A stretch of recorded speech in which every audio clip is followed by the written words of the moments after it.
If I could really talk to somebody and say, what were you thinking? I'd say, why did you do the tests? Why in the world did you give evidence against yourself? You have the right to remain silent. Exercise the right. My advice to you is if you get stopped by the police officer is to give no evidence against yourself whatsoever. Only thing I'd say is, officer, I'd like to have my attorney present. He's going to tell you you're not entitled to an attorney. Fine. Officer, I'd like him to be present.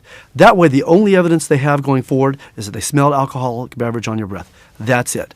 They don't have you walking the line, which is a made-up test.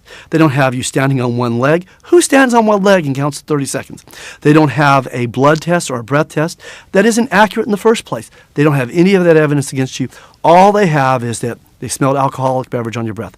And of course they did. You'd come from a bar.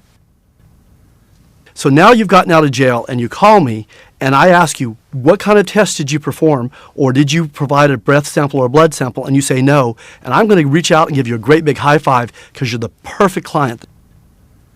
Anybody can be stopped and they can suspect you for DWI.